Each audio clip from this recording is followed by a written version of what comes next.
முஸ்லீம் மக்களுடைய அடிப்படை உரிமை தொடர்பான ஒரு சில விடயங்கள் இதிலே நான் ஏற்கனவே பல தடவைகள் பல இடங்களிலே தொடர்பாக கதைத்திருக்கிறேன். ஆனால் அண்மைய தினத்தில் எங்களுடைய பாராளுமன்ற உறுப்பினர் ஆதம்பாபா அவர்கள் ஒரு வீடியோ ஒன்றை பார்த்தேன். இன்றையோட எல்லா பிரச்சனையும் முடிந்துவிட்டது, ஆகவே இதை ஒரு அரசியல் ஆக்காதீர்கள். மிகவும் சந்தோஷப்பட்டார்கள், நானும் ஒருத்தன்.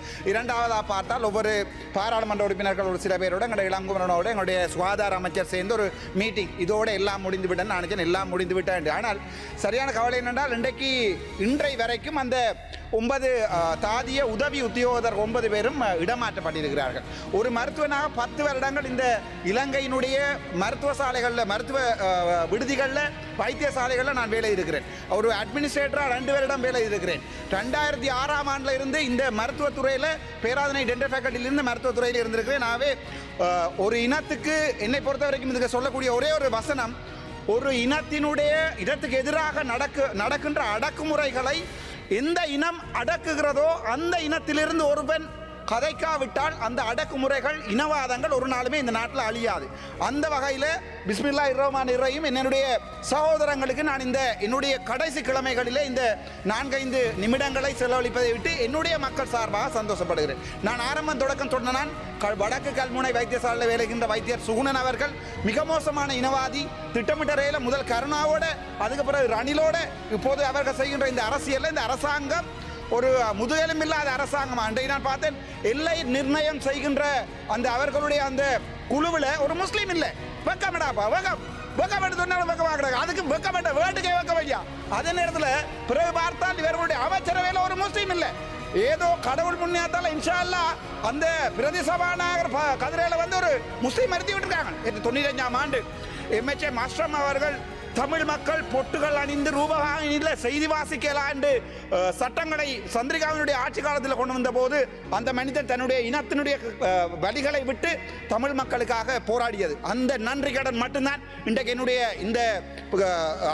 பேச்சுக்கு முக்கியமான காரணம். என்னுடைய இனத்திலிருந்து உங்களுடைய இனத்துக்கு கல்லறியப்படுமாக இருந்தால் அந்த கற்களை எங்களுடைய இதயம் தாங்கிக் கொள்ளும். இதே நேரத்தில் நாங்கள் பாராளுமன்றத்தில் இல்லாத காலத்தில் எங்களுடைய இனம் நோக்கி உங்களுடைய முஸ்லிம் அடிப்படைவாதிகள் யாராவது எந்த இனவாத கருத்துக்களை தெரிவித்தால் அன்றைக்கு நாங்கள் எதிர்பார்க்கிறோம் உங்களுடைய பாராளுமன்ற உறுப்பினர்களை இந்த பாராளுமன்றத்திலே கதைப்பார். நான் இருக்க போவதில்லை, இந்த பாராளுமன்றத்திலே நான் இருக்க போவதில்லை. ஆனால் அன்று நான் எதிர்பார்க்கிறேன், வடக்கு மாகாண சபை வருமாக இருந்தால் இன்றைக்கு சொல்லுகிறேன், பொம்மை வழி காக்கை தீவு பிரதேசங்கள் தான் வடக்கு மாகாணத்தில் அதிமோசமாக சுகாதாரத்துறை சீரழிந்த ஒரு பிரதேசமாக இன்று வரைக்கும் இருக்கிறது. கடந்த ஆண்டுகளில் முஸ்லிம் மக்களை யாழ்ப்பாணத்தில் மீள குடியமர்த்துகிறோம் என்ற பேர்வையில் அந்த இடத்துல போய் பாருங்க, பொம்மை வழியை போய் பாருங்க, காக்கதீவை. நான் இன்றைக்கு வடக்கு மாகாண சபை எடுக்கணும், ஒரு தமிழ் நான் சொல்றேன், இன்றைக்கு வடக்கு மாகாண சபை எடுக்கணும். முதலாக அபிவிருத்தி செய்வது பொம்மை வழி காக்கதீவு பகுதிகளில் மக்கள் வாழுகிற இடம். அடுத்த மழை என்றவுடனே சரத கட்டி கொண்டு போய் நிற்பாங்க. ஏனென்றால் உதவித்தொகை கொடுக்குறோம், டேஸ்போராட்ட காசு வேண்டி முஸ்லீம் மக்களுக்கு கொடுக்குறோம். அது இல்லை, ஒரு இனம் பாதிக்கப்படுகின்ற போது அந்த எந்த இனம் படுத்துகிறதோ அந்த இனத்திலிருந்து கதைப்பதுதான் ஒரு முழுவெலும்புள்ள ஒரு மனிதனுடைய வேலை. இதை நான் என்ன ஒன்றை உங்களுக்கு சொல்ல விரும்புகிறேன்.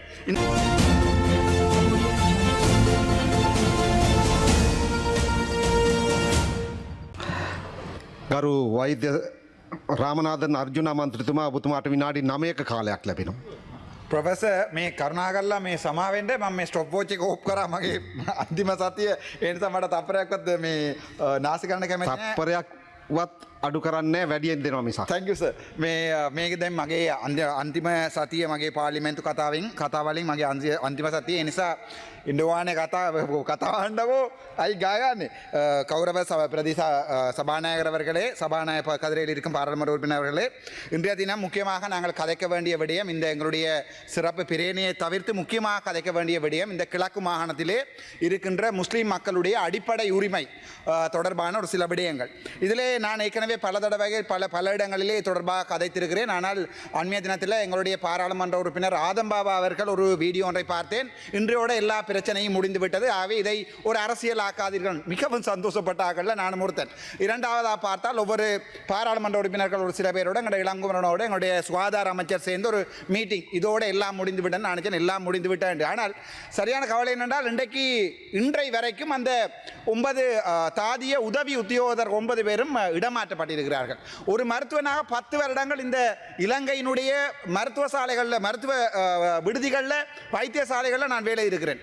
ஒரு அட்மினிஸ்ட்ரேட்டராக 2 வருடம் வேலை இருக்கிறேன். 2006ஆம் ஆண்டில் இருந்து இந்த மருத்துவத்துறையில் பேராதனை டென்டல் ஃபேக்கல்ட்டியிலிருந்து மருத்துவத்துறையில் இருந்திருக்கிறேன். ஆகவே ஒரு இனத்துக்கு என்னை பொறுத்த வரைக்கும் இதுக்கு சொல்லக்கூடிய ஒரே ஒரு வசனம், ஒரு இனத்துக்கு எதிராக நடக்கின்ற அடக்குமுறைகளை எந்த இனம் அடக்குகிறதோ அந்த இனத்திலிருந்து ஒருவன் கதைக்காவிட்டால் அந்த அடக்குமுறைகள் இனவாதங்கள் ஒரு நாளுமே இந்த நாட்டில் அழியாது. அந்த வகையில் பிஸ்மில்லாஹிர் ரஹ்மானிர் ரஹீம் என்னுடைய சகோதரங்களுக்கு நான் என்னுடைய கடைசி கிழமைகளிலே இந்த 4-5 நிமிடங்களை செலவழிப்பதை விட்டு என்னுடைய மக்கள் சார்பாக சந்தோஷப்படுகிறேன். நான் ஆரம்பம் தொடக்கம் சொன்ன வடக்கு கல்முனை வைத்தியசாலையில் வேலைகின்ற வைத்தியர் சுகுணன் அவர்கள் மிக மோசமான இனவாதி. திட்டமிட்ட ரயில முதல் கருணாவோட அதுக்கு பிறகு ரணிலோட இப்போது அவர்கள் செய்கின்ற இந்த அரசியலில் இந்த அரசாங்கம் ஒரு முதுகெலும்பில்லாத அரசாங்கம். அன்றை நான் பார்த்தேன், எல்லை நிர்ணயம் செய்கின்ற அந்த அவர்களுடைய அந்த குழுவில் ஒரு முஸ்லீம் இல்லை. வெக்கமடாப்பா வெக்கம் சொன்னாலும் வெக்கமாக அதுக்கு வெக்கப்பட்ட வேட்டுக்கே வெக்க வையா. அதே நேரத்தில் பிறகு பார்த்தால் இவர்களுடைய அமைச்சரவையில் ஒரு முஸ்லீம் இல்லை. ஏதோ கடவுள் புண்ணியத்தால் இன்ஷா அல்லாஹ் அந்த பிரதி சபாநாயகர் கதிரையில் வந்து ஒரு முஸ்லீம் மறுத்தி விட்டுருக்காங்க. எந்த அந்தால தூக்குறாங்களோ தெரியாது, அந்த ஆளோட எதிர்கட்சி நல்ல உண்டு.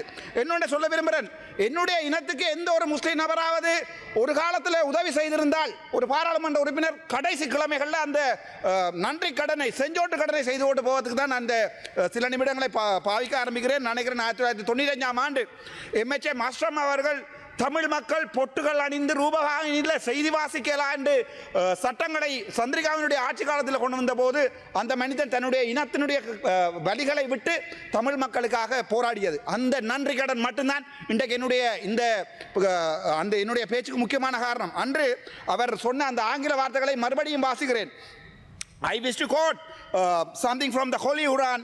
People's destiny will not be changed unless the people change their destiny.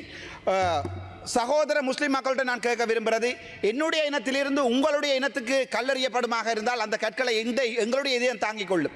இதே நேரத்தில் நாங்கள் பாராளுமன்றத்தில் இல்லாத காலத்தில் எங்களுடைய இனம் நோக்கி உங்களுடைய முஸ்லிம் அடிப்படைவாதிகள் யாராவது எந்த இனவாத கருத்துக்களை தெரிவித்தால் அன்றைக்கு நாங்கள் எதிர்பார்க்கிறோம் உங்களுடைய பாராளுமன்ற உறுப்பினர்களை இந்த பாராளுமன்றத்திலே கதைப்பார். நான் இருக்க போவதில்லை, இந்த பாராளுமன்றத்திலே நான் இருக்க போவதில்லை. ஆனால் அன்று நான் எதிர்பார்க்கிறேன் வடக்கு மாகாண சபை வருமாக இருந்தால் இன்றைக்கு சொல்லுகிறேன், பொம்மை வழி காக்கை தீவு பிரதேசங்கள் தான் வடக்கு மாநிலத்தில் அதிமோசமாக சுகாதாரத்துறை சீரழிந்த ஒரு பிரதேசமாக இன்று வரைக்கும் இருக்கிறது.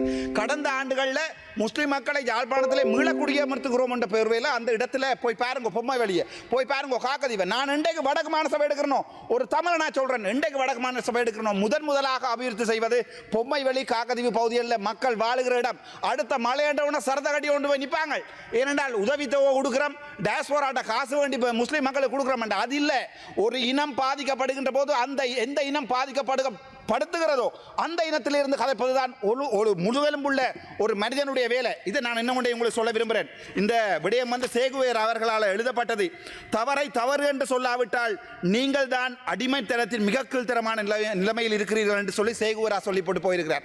ஆகவே இந்த விடயத்தில் வந்து நாளை சிறப்பு பேரணை ஒன்று கூட நான் போட்டிருக்கிறேன் இந்த பாராளுமன்றத்தில். தமிழ் மக்கள் சார்பாக என்னுடைய நகமும் சதையுமாக வாழ்ந்த இந்த பார்த்தன் கிழக்கு மாவட்டத்தில் ஒரு வெங்காயம், எனக்கு அந்த பேர் தெரியலைன்னு ஒரு வெங்காயம் உண்டு ஈரோஸ்ல இருந்து, அது வந்து கிழக்கு மக்கள் 40 வருஷமாக அரசியல் செய்யறாங்க. சுபாஷ் எனக்கு விளங்கல் என்னென்றால் இந்த வரைக்கும் சொல்லுறேன், கிழக்கு மாகாணத்தில் தமிழீழ விடுதலை புலிகளால் கொலைகள் நடந்த என்றால் இந்த ஈரோஸ் மாதிரியான இந்த கட்டமைப்புகள் தான் முஸ்லிம் மக்களை வெட்டி கொன்றது. அது ஒட்டுமொத்தமாக எங்களுடைய தேசிய தலைவர் பிரபாகரன் கையில் போய் விழுந்தது. அதே நேரத்தில் முஸ்லிம் மக்கள் ஒரு சில பேர் செய்த இந்த கொலைகள் தான், ஒரு சில பேர் செய்த இந்த இதுதான் ஒட்டுமொத்த முஸ்லிம்களையும் தமிழ் மக்களையும் இந்த வரைக்கும் பிரித்து வைத்திருக்கிறது. அடிபட்டு எவ்வளோ ஆழமாடா அடிபட போறோம், எனக்கு விளங்கல. காதர் மஸ்தான் நாங்காடன் அண்ணன் எத்தனை நாள் அடிபட போறோம், இந்த பிரச்சனைகளுக்காக எத்தனை நாளைக்கு அடிபட போறோம். இன்றைக்கு நாங்க நிப்பாட்டுறோமோ பாராளுமன்ற உறுப்பினர் கோடீஸ்வரன் கதைக்கிறார். அந்த விடயத்தில் வந்து எங்களுடைய சுகாதார அமைச்சருக்கு சொல்லி ஒரு 9 உதவியாளர்களை இடம் மாற்றுவது அல்ல எங்களுடைய தீர்வு. அந்த நான் நாளைக்கு சிறப்பு பேரணை போட்டிருக்கிறேன். அவர்களுக்கு கட்டாயம் வந்து போலீஸிலே இணைவதற்குரிய யூனிஃபார்ம், அதே நேரத்தில் இன்றைக்கு கூட கழுபோல வைத்தியசாலையில் போனால் என்னோட இன்டர்ன் செய்த பிள்ளைகள் 2 பேர் வந்து முஸ்லீம் பிள்ளைகள். என்னோட இன்டர்ன் செய்த பிள்ளை இன்றைக்கு அவளை கன்சல்டன்ட் அவளையோட சேர்ந்து நான் இன்றைக்கு இன்டர்ன் செய்தேன் நான் அவளை ஸ்காப் போட்டிருப்பாளவே அவளை என்னுடைய தங்கச்சி மாதிரி ஆனால் இன்றைக்கும் எனக்கு விளங்கையில் இந்த சமூகத்தில் அரசாங்கத்தில் இருக்கிற இவங்களை பேசாதீங்கடா பா கவலையாக இருக்கு முஸ்லீம் இனத்திட்ட வந்து ஒரே ஒரு வேண்டுகோள் இந்த பாராளுமன்ற உறுப்பினர்கள் முஸ்லீம் பாராளுமன்ற உறுப்பினர்கள் பேச அதை பாவண்டா அவங்களுக்கு வாயும் இல்லை வேறு இடத்துல இருக்கிறதும் இல்லை எல்லாத்தையும் அடைச்சி வச்சிருக்கிறாங்க அவங்களால கதைக்கலாது அவர்களுடைய நிலைமை அவங்க எங்களுடைய கேண்டீனில் வந்துருந்து கதைக்க தான் எங்களுக்கு விளங்கும் அவங்க சொல்லித்தான் நாங்கள் இதில் கதைக்கிறோம் ஆகவே கௌரவ சபாநாயகர் அவர்களே அது தொடர்பாக அரசாங்கம் முக்கியமாக நடவடிக்கை எடுக்க வேண்டும் මේක සිංහලෙන් කියලා ඉවර කරනවා සමහරලාට මේක මගේ අන්තිම සතිය වෙන්නදී සමහරට තව සතියක් මට එන්න පුළුවන් මම ඇත්තටම මේ පාර්ලිමේන්තුව එනකොට ගොඩක් බලාපොරොත්තු තියාගෙන ආවා නම අනුරුද්ධ සානායක අනුරුමාත් සානායකට සපෝට් එකක් දෙන්න කියලා ටී-ෂර්ට් එක දාගෙන හිටපු පොරක්නේ එතකොට ගොඩක් හිතාගෙන ආවා මේ රටේ සම්පූර්ණම ලස්සන වෙලා මේ වල්පල ටිකක් අයින් කරලා වල්පල ටිකක් ගෙන තියනවා කියලා අන්තිමට අපි ගෙනලා තිබ්බේ මේ පාර්ලිමේන්තුව කක්කුස් මාලිව හරිද කක්කුස් මාලිවයි උගන්ඩා නංගිවයි ගෙනලා තිබ්බේ පාර්ලිමේන්තුව මම ඇත්තටම ගණකාට වෙනවා මේ පාර්ලිමේන්තු එම්පි කෙනෙක් මේ නගිටලා ස්ටොප් වොච් එක බලාගෙන කතා කරන ඕන විදියට මේ පාර්ලිමේන්තුව පත් කරලා තියෙනවා ඇත්තටම ඔයගොල්ලෝ හිතලා බලන්නකෝ ඔයගොල්ලෝට ගර්ල්ෆ්‍රෙන්ඩ් කෙනෙක් ඉඳලා ඒ ගර්ල්ෆ්‍රෙන්ඩ් හැමදාම බොරුවක් කියනවනේ පච්චයක් ගහනවනේ රැයට නිදා ගන්නත් කැමති වෙයිද නෑනේ ඒ වගේ තමයි අපේ රටට අපේ ලොක්කාව අපි 2024 දැම්මා හැමදාම කියන්නේ බොරුනේ යන්නේ හැම එකටම කියන්නේ ඔයගොල්ලෝ කිව්වා ජාතිවාදී ආණ්ඩු නෑ කිසි දෙයක් නෑ කියලා දැන් ඔය වපුර පුපුරලා තියෙනවා නගින හිර පැත්තට මේ මුස්ලිම් අර දරුවන්ගේ මේ ස්කාෆ් කෙන ඊට පස්සේ දැක්ක මම මේ මාත්‍යවල කිල්නොච්චි වල අක්කර 50ක් අල්ලගෙන තට්ටු 3ක් බිල්ඩින් හදාගෙන LTT එකක් හදුනා කියලා කවුරු හරි හියුමන් රයිට්ස් එකෙන් ගිහිල්ලා පොරක් ගිහිල්ලා මීඩියා ස්ටේට්මන්ට් එකක් දෙනවා. අනේ මේ අපිට කවදාවත් මං කියන්නම් මේ රට ආපහු මේ LTT ජාතිවාදී හදන්න ඕනේ නැද මම අන්තිම දවස මට නිකන් එකක් අහන්න කැමති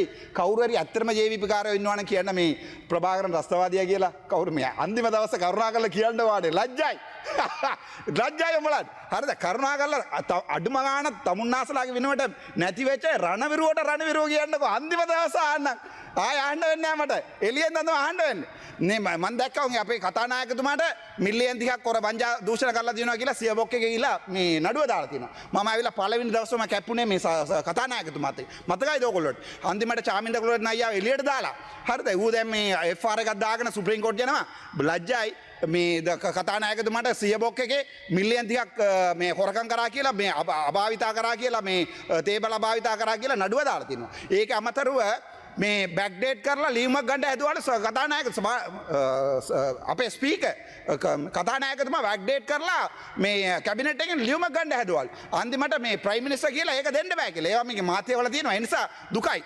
323 කන්ටේනර් ගිය දැන හොයා ගන්න බෑ හරිද හැබැයි අපි ජෙලෝ ලයින් එක වාහනේ නැවතුවා නම් නඩුව 29ක් මට දාපු නඩුව 29ක එකක්වත් මම වර්ධිකාරය වෙලා තියෙනවා කියන්නකෝ අවුරුදු 39ක් මම මේ සිස්ටම් එකේ හිටියා මට එක නඩුව තිබ්බද කියන්නකෝ මම පාර්ලිමේන්තුව එන්න කලින් ඒ නිසා ඔයගොල්ලෝ ගොඩක් බලාපොරොත්තු තියාගෙන ආවා මම හිතන්නේ මේ පාර්ලිමේන්තුවෙන් නම් පළවෙනිම ඉවත් වෙන්නේ මම වෙන්නදී අත්‍තරම හර්ද සාචි මම ඔයගොල්ලෝට මාර ආදරේ වෙලා හිටියේ මාර බලාපොරොත්තුව තිබ්බා මේ පාර්ලිමේන්තුව වෙනකොට අත්‍තරම කියන්න මේ කින රට සම්පූර්ණයෙන්ම ලස්සන වෙනවා කියලා දැන් කවුරු කියනවා ඊළඟට අපේ වාහන ටිකක් අඩුම විලට ගන්න ගරු මන්ත්‍රීතුමනි ඔබතුමාගේ කාලය අවසానයි 9:29 හරිස තපර 20 දෙන්න එතකොට අපි බලාපොරොත්තු මේ විට්ස් එක දෙන්න ඕනේ නැහැ ලක්ෂ 12ට අඩුම ගාන විට්ස් එක ලක්ෂ 80ට 90ටවත් ගන්න පුළුවන් විදිහට මොනවා හරි හදා ගන්න ඕනේ ડોක්ටර්ස්ලාට පර්මිට් එක දෙන්න ඕනේ පුළුවන් නම් ડોක්ටර්ස්ලා ඔක්කොම පිටරට බයිනවා මමත් ඕන වුණ පිටරට ගිහලා ජීවත් වෙන්න පුළුවන් මට SLMC එකක් තියෙනවා GMC එකක් එක්සල් එකක් ලියාගත්තා නම් යනවා පිටරට මේ කෝටි දෙකමාර කවුරු දෙකට පඩිය අනේ පොඩ්ඩක් හිතලා බලන්නකෝ අපි නැති කාලෙවත් මේක කියන දේවල්